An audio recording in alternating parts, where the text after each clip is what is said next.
రోడ్డుకి వచ్చేస్తుంది. వాళ్ళకి ఎన్నో ఉంటాయి ఇవన్నీ ఉంటాయి కాబట్టి అవన్నీ కూడా ఇబ్బంది అవుతాయి. కాబట్టి మనం ఏంటంటే మన ఫ్యామిలీని కూడా దృష్టిలో పెట్టుకోవాల్సిన ఫీల్డ్ అని ఉందంటే డ్రైవింగ్ ఫీల్డ్. ఎందుకంటే ఒక మనిషిని కూడా మనం లైఫ్లో పెట్టి ఒక మనిషి ఆరోగ్యంగా లేడనుకో మన లైఫ్లో పెట్టి మనం బతికేయచ్చు. ఒక బిల్డింగ్ను కూడా మనం ఎన్ని రకాలంటే అన్ని రకాల మార్చచ్చు. కానీ నువ్వు డ్రైవింగ్లో ఉన్నప్పుడు ఏ నిర్ణయం కూడా నువ్వు తీసుకోలేవు.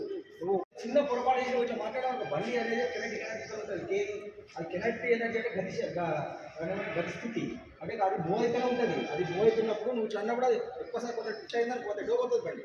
కాబట్టి చాలా అప్రమత్తంగా ఉంది. ఎవరితో మాట్లాడద్దు. ఇప్పుడు మనకు మామూలుగా మనం ప్రయాణం చేసేటప్పుడు డ్రైవర్లు పాటించాల్సిన ఒక 4 నియమాలు ఉంటాయి. పాటించకూడని 4 నియమాలు ఉంటాయి. ఒకటైతే ఓవర్ స్పీడ్ పోవాలి. ఇప్పుడు ఓవర్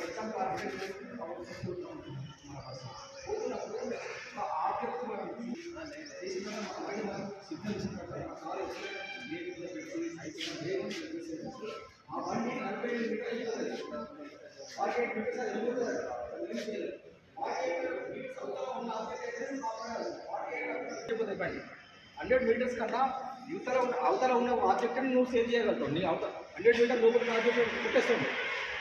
కాబట్టి ఏంటంటే కంపల్సరీగా ఓవర్ స్పీడ్ పోవడం వల్ల ఖచ్చితంగా ప్రయాణికులు కోరుకొని అంటే మనం సేఫ్ పోవడం ఇంపార్టెంట్. మనం సేఫ్ పోవడం తొందరగా ఏం చేసేది విజువల్గా డిస్ట్రాక్ట్ అవుతావు. చూస్తావు కాబట్టి visual distraction, mental distraction. Mental అంటే నువ్వు ఆబ్జెక్ట్ చూస్తావు కాబట్టి రికగ్నైజ్ చేయవు, దానివల్ల కొట్టేస్తావు. అదే పోతుంది. ఇక తర్వాత ఇంకోటి డ్రంక్ అండ్ డ్రైవ్. డ్రంక్ అంటే మెదడు ఏం చేస్తుంది, అది వినది నీ మాట. ఆల్రెడీ నువ్వు రాత్రి తాగి ఉన్నావు అనుకో, అది ఇంకా అది మొత్తం కంప్లీట్ కాలేదనుకో పోయినావు. పోతే ఏమైతే కొట్టేస్తావు.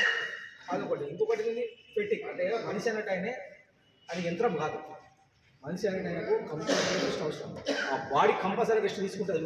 నువ్వు ఎంత నేను పెద్ద మనిషి నేను ఏమో కాదు 10 గంటలు 20 గంటలు కొడతాను అంటావు, కానీ అది కంపల్సరీ తీసుకుంటే దానికి కావాలి, దానికి రెస్ట్ కావాలి. ఎవ్రీ 2 అవర్స్లో రెస్ట్ అవుతుంది. కాబట్టి మనం ఏమనుకుంటాం, ఛాయ్ తాగితే నాకు ఛాయ్ ఛాయ్ కూడా నువ్వు ఆగుతావు కాబట్టి అది నీకు ఎఫెక్ట్ అవి ఉపయోగపడుతుంది. ఛాయ్ తాగడం వల్ల నిద్రపోతేనే దట్టిది. ఆ ప్రాక్టికల్గా నాటుకోలేదు, ప్రాక్టికల్గా అది వర్కౌట్ కాదు. రెస్ట్ అనేది ఇంపార్టెంట్ అన్నమాట. కాబట్టి మనం ఖచ్చితంగా రెస్ట్ తీసుకోవాలి. మన బాడీ రెస్ట్ ఉంటుంది కాబట్టి ఖచ్చితంగా తీసుకోవాలి. ఓవర్ వర్క్ చేయద్దు. అది మనకు అవసరం ఉంది. సేఫ్టీ కూడా మనం టోటల్గా దీన్ని మొత్తం సేఫ్టీ ఈజ్ ఇంపార్టెంట్. ఎందుకంటే 49 మంది మనకి ఆధారపడరు. మన పనులు, మన పైసలు, మనకు అవసరాలు, మన లక్ష్యం ఉన్నప్పటికీ సామాజిక బాధ్యత, వాళ్ళని కాపాడాల్సిన బాధ్యత మనకు గురుతర బాధ్యత. ఇప్పుడు ప్రపంచంలో మనకన్నా పెళ్లి మనుషులు ఎంతోమంది ఉన్నారు. మనకన్నా ఎక్కువ పేచి చేసి చదువుకున్న వాళ్ళు ఉన్నారు. మనకి ఎందుకు వచ్చారంటే మనకు అది అదృష్టం. మనం సేవ చేసే అదృష్టం. అది సేవ చేసే అదృష్టం. కానీ నాకు ఏదో ప్రివిలేజ్ నాకు వచ్చింది కాబట్టి గొప్పని అనేది కూడా ఫీల్ కావద్దు. మన అదృష్టం ఎవరికి లేని అదృష్టం మనకి ఎందుకు వచ్చింది, సేవ చేయడం. అది ఎవరికి కలగదు. కాబట్టి ఖచ్చితంగా దాన్ని ఏంటంటే మన డ్యూటీ లాగా మనం ఫీల్ కావాలి, మన రెస్పాన్సిబిలిటీగా ఫీల్ కావాలి. కానీ ఇది మనకు నేను నాయన గొప్పని నాకు వచ్చింది మీతో రాలేదని ఎప్పుడు ఫీల్ కావాలి. కాబట్టి పబ్లిక్ దృష్టిలో ఈ సంస్థ బాగుంటేనే మనం బాగుంటాం. ఈ సంస్థ అభివృద్ధిలోకి వస్తే మనం కూడా అభివృద్ధిలోకి వస్తాం. ఇట్లా సంస్థ అనేది బాగుంటేనే ఇంకా కొంతమంది కొత్త ఎంప్లాయీస్ వస్తారు. ఇట్లా మీరు బాగా వర్క్ చేసేటప్పుడు మంచి పేరు ఉంది, పబ్లిక్ అంతా మీ దగ్గరకు వస్తారు. మీ దగ్గర రావడం వల్ల మీకు పెరుగుతుంది, మీకు ఇన్కమ్ పెరుగుతుంది. ఇన్కమ్ పెరగడం వల్ల కొత్త డిపోలు వస్తే కొత్త అన్ఎంప్లాయీస్ కూడా ఎంప్లాయ్మెంట్ దొరుకుతుంది. కాబట్టి అంతా కూడా టోటల్ మీ దగ్గర ఇప్పుడు బిఎం మేనేజ్మెంట్ చెప్తుంది మీకు, అంతే పాటించేది మీరు ఇంపార్టెంట్. ఈ సంస్థకు బ్యాక్ బోన్ మీరే.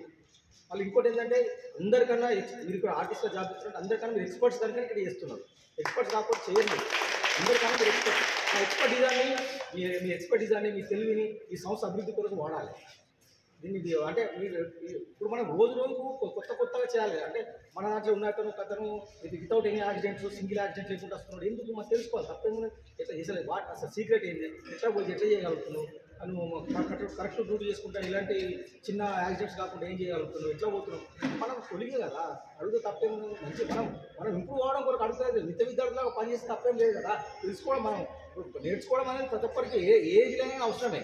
నేర్చుకుంటే తప్పేం కాదు. అది మనోడే కదా ఇగో ఇదని ఫీల్ కావాలి. ఇచ్చి మన ఫ్యామిలీని ఇది చేస్తుంది కాబట్టి దీనికి ఏదో మనం చేయాలి. అట్లాంటివి ఉండాలి. మనం మనిషి అనడానికి ప్రతి ఒక్కరికి ఏంటంటే మనకి ఒక చిన్న మనిషి మనకు ఒక చిన్న సాయం చేస్తేనే మనం మర్చిపోం. అలాంటి మనకి ఇంత లైఫ్ ఇచ్చింది, మన పిల్లలకు అభివృద్ధికి రావడానికి ఇచ్చింది. మనలాగా చదువుకున్నారు, మనగా ఎక్కువ చదువుకున్నారు, ఎంతమంది రోడ్డు ఉన్నారు. మనకి లేని అదృష్టం మనకి. కాబట్టి దీనికి మనం ఏదో చేయాలి, అట్లా ఆలోచించాలి. సంవత్సరం డెవలప్ చేయడం గురించి ఆలోచించాలి. మనము ఇప్పుడు మనకు అప్పుడు రెస్పాన్సిబుల్ 100% చేసినాక ఉండదు.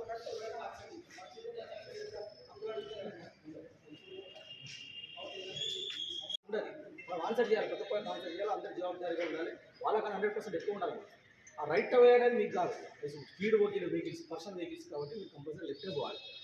అది కూడా అట్లా కాకుంటే మన మోటార్ వెహికల్ రెగ్యులేషన్ యాక్ట్ 2017 ప్రకారం మీకు కేసులు రాసింది, ఆ ప్రొవిజన్ కూడా ఉంది. కాబట్టి జాగ్రత్తగా ఉండండి, సంస్థలో వెలుగులోకి తీసుకురండి, మీరు కూడా అభివృద్ధిలో ఉండాలని కోరుకుంటూ ముగిస్తున్నాను. Thank you.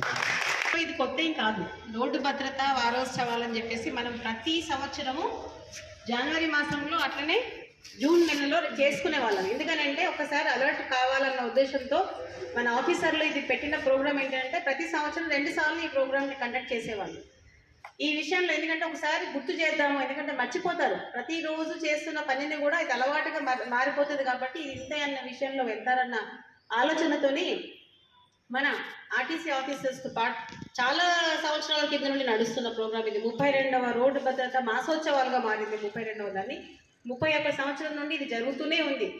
ప్రతిరోజు మనం చెప్తూనే ఉన్నాం, భద్రతా సూక్తి చెప్పి మరీ పంపిస్తాం సార్ మా డ్రైవర్లకి, ఎందుకంటే వాళ్ళకి అలర్ట్నెస్ రావాలన్న ఉద్దేశంతో అక్కడ బోర్డు పెట్టేసి రోజు ఉన్న వాళ్ళతోని భద్రతా సూక్తి చెప్పిపించి వాళ్ళకి ఎలా వెళ్ళాలి ఎలా రావాలి అని చెప్పేసి మరీ ఇన్స్ట్రక్షన్స్ ఇచ్చి పంపిస్తున్నాం. ట్రైన్డ్ డ్రైవర్స్ అయినా కానీ మర్చిపోతారన్న ఉద్దేశంతో ఆర్టీసీ వాళ్ళు చేస్తున్న ఇది రోజు జరిగే ప్రక్రియ.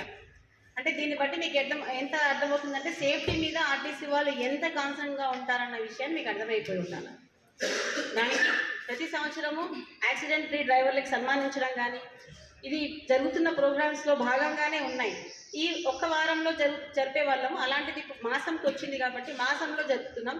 దాంట్లో ఈసారి అంటే డిటిఓ అంటే ఆర్టీఏ డిపార్ట్మెంట్ వాళ్ళని ఇన్వాల్వ్ చేయడం వల్ల మేము చాలా హ్యాపీగా ఉన్నాం. ఎందుకంటే వాళ్ళకి ఇన్స్ట్రక్షన్స్ ఇవ్వడానికి మీ దగ్గర ఉండే ఇన్స్ట్రక్షన్స్ వేరుగా ఉంటాయి సార్, మా డిపార్ట్మెంట్ లెవెల్లో ఇచ్చే ఇన్స్ట్రక్షన్స్ చాలా తక్కువ ఉంటాయి. ఎందుకంటే రోడ్డుకి సంబంధించిన ఇన్స్ట్రక్షన్స్ మీకు చాలా తెలుస్తాయి కాబట్టి మీ నుండి వాళ్ళ లైసెన్స్ తీసుకొని మా దగ్గరకు వచ్చి ఉద్యోగాలు చేసే ప్రక్రియ ఉంది కాబట్టి మీ దగ్గర నుండి నేర్చుకొని వచ్చిన తర్వాతనే మీరు ఓకే అన్న పర్సన్నే మేము డిప్లాయ్మెంట్ చేస్తాం ఇక్కడ. ఆ విషయం వాళ్ళకి అర్థమైపోయి ఉంటుంది, మీతో ఎంత ఇదిగా ఉండాలన్న విషయం కూడా మా వాళ్ళకి తెలుసు బాగా. అందుకే వాళ్ళు మీ దగ్గర ట్రైన్ అయ్యి వచ్చిన బస్ ఇక్కడ ఒక్కొక్కరు 30 సంవత్సరాల నుండి కూడా ఎలాంటి యాక్సిడెంట్స్ లేకుండా చిన్న డ్యామేజెస్ కూడా లేకుండా ఉన్న డ్రైవర్స్ కూడా మా దగ్గర ఉన్నారు సార్. ఇదంతా మీరు ట్రైన్ చేసిన పద్ధతుల ప్రకారం మ్యాటర్గా తీసుకొని ద బెస్ట్ డ్రైవర్గా మన హెడ్ ఆఫీస్ నుండి కూడా వాళ్ళు సన్మానం ఇవ్వడం జరుగుతుంది. ఇది ప్రతి ఇయర్ తీసుకుంటున్న డ్రైవర్స్ కూడా ఇక్కడ ఉన్నారు. ఇప్పుడు మేము కూడా అదే పనిలో కొంచెం ఒక భాగంగా చిన్నగా రోడ్డు భద్రత మాసోత్సవాల సందర్భంగా ఈ యొక్క ప్రశంసా పత్రాలు ఇవ్వాలని చెప్పేసి మేము కూడా డిసైడ్ అయ్యాం. అది మీ చేతుల మీదుగా ఇస్తే వాళ్ళు చాలా సంతోషిస్తారన్న ఉద్దేశంతో ఈ ప్రోగ్రాంలో అది కూడా ఒక భాగంగా పెట్టుకోవడం జరిగింది. ఈ విషయాలని మీరు కూలంకుషంగా చెప్పడము, మా వాళ్ళకి తెలిసిన విషయాలైనా మళ్ళీ ఒకసారి గుర్తు చేయడం అనేది చాలా సంతోషకరమైన విషయము. దీంట్లో మీరు అన్నట్టుగా రోడ్ అంతా మాదే అని మా డ్రైవర్స్ అనుకోవడం అనేది ఏంటంటే అంత మాదే అన్న లెవెల్లో పోతుంటారు సార్ వాళ్ళు. మేము వాళ్ళకి చెప్తున్నాం డ్రైవింగ్స్ ఎలా చేయాలి అనేది, కాకపోతే మీరు చెప్పిన దాని ప్రకారంగా మళ్ళీ మేము వాళ్ళకి కాషన్స్ ఇవ్వడం జరుగుతుంది. రోడ్డు మొత్తం ఆక్యుపై చేయకుండా మన వేలో వెళ్ళాలి, ఎలాంటి వేరే అదర్ రోడ్ యూజర్స్ కూడా ఇబ్బంది కాకుండా మనం డ్రైవ్ చేయాలన్న ఉద్దేశాన్ని సార్ చెప్పడం జరిగింది.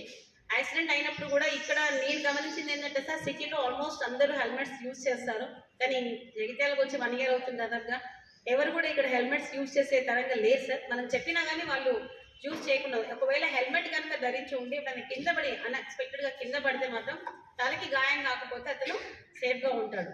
తలకి గాయాలై చనిపోయిన వాళ్ళే చాలా మందిగా ఇక్కడ మనం గుర్తించాము. ఇప్పుడు వచ్చిన 1 yearలో ఆల్మోస్ట్ 10 యాక్సిడెంట్స్ అయినాయి సార్. దాంట్లో ఫ్యాటల్ వచ్చేసి 6, మేజర్ యాక్సిడెంట్స్ వచ్చేసి 4. ఆ ఫ్యాటల్లో 6 చనిపోయారు. ఫస్ట్ ఆఫ్ జనవరి ఒక లేడీ వితౌట్ వెయిట్ అది కేసు రిజిస్టర్ చేశారు. ఇప్పుడు అది ఎవరిది తప్పు అని చెప్పి తేలడానికి మినిమం 6-7 months పడుతుంది. ఆ తర్వాత డిపార్ట్మెంట్ వాళ్ళు ఒకవేళ అది తప్పు లేదని చెప్పేసి రికగ్నైజ్ చేసి వాళ్ళ యొక్క ఛార్జ్ షీట్లో డ్రైవర్కి తప్పు లేదని చెప్పేసి కనుక మాకు ఇస్తే దాన్ని మేము తీసుకోవడం జరుగుతుంది సార్. కంపల్సరీ వాళ్ళ యొక్క అనుభవాన్ని వేరే వాళ్ళు అనుభవంగా తీసుకోవాలని చెప్పేసి కోరుకుంటూ మంచిగా చేసే వాళ్ళకి కంపల్సరీ వాళ్ళకి అప్రిషియేషన్ ఇస్తూ వాళ్ళ ముంగటినే జరుగుతాయి సార్ ఈ ప్రోగ్రామ్స్ కూడా. అందుకే వాళ్ళు అడుగుతారు, మీరు ఇందాక అన్నారు 30 సంవత్సరాల యాక్సిడెంట్ ఫ్రీ డ్రైవర్తో మీరు మాట్లాడాలంటే కంపల్సరీ వాళ్ళతో మాట్లాడించడం జరుగుతుంది సార్. వాళ్ళు ఎలా ఉంటున్నారు, వాళ్ళ యొక్క ఫుడ్ హ్యాబిట్స్ ఏంటివి, వాళ్ళు ఎంతవరకు నిద్రపోతున్నారు, వాళ్ళు చేయడానికి యాక్సిడెంట్ ఫ్రీగా వాళ్ళు ఇన్ని సంవత్సరాలు పనిచేయడానికి కారణాలు ఏంటి కూడా వాళ్ళు చెప్పడం జరుగుతుంది సార్. ఈ విధంగా మీరు అన్నట్టుగా వాళ్ళతో ఈ ప్రోగ్రామ్స్ పెట్టించడం కూడా మంచి శుభసూచకమే. అది వాళ్ళతో పెట్టిస్తాం సార్ మీరు చెప్పినట్టుగా. ప్లస్ మీరు కూడా వచ్చేసి అప్పుడప్పుడు వీళ్ళకి ఇవ్వడం కూడా చాలా మంచిగా అనిపిస్తుంది.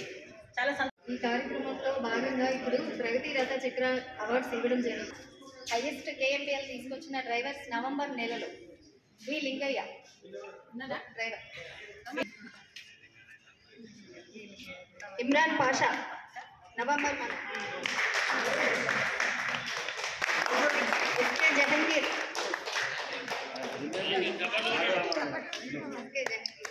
టచ్ డ్రైవర్లకు ఇవ్వాలి మేడం, డీజిల్ కేఎంపీఎల్ కాదు, అన్టచ్ డ్రైవర్లకు ఇవ్వాలి.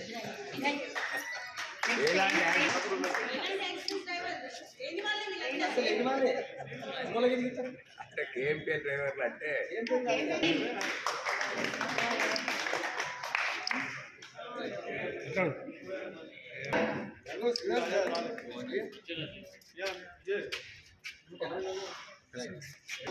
నవంబర్ మంత్ లో mechanic, best mechanic G Chandraiah,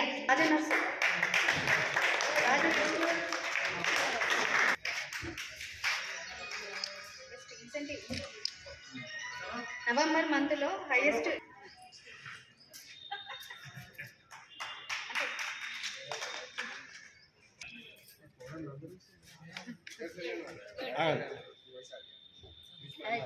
December month లో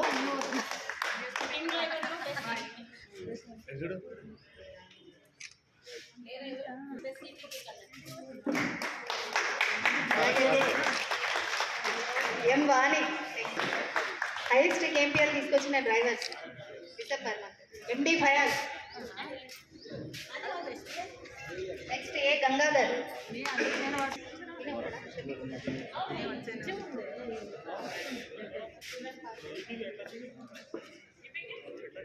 ఎండి Shafiq,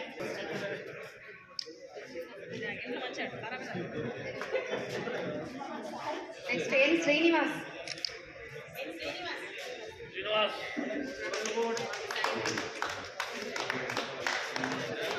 G Rajaiah,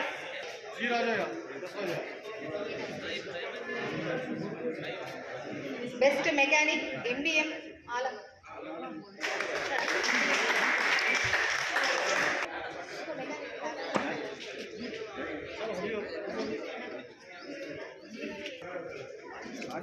start book చేసుకోలే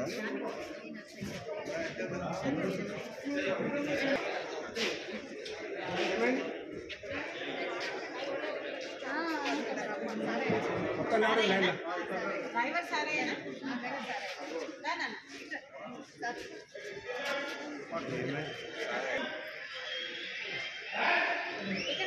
ఇక్కడ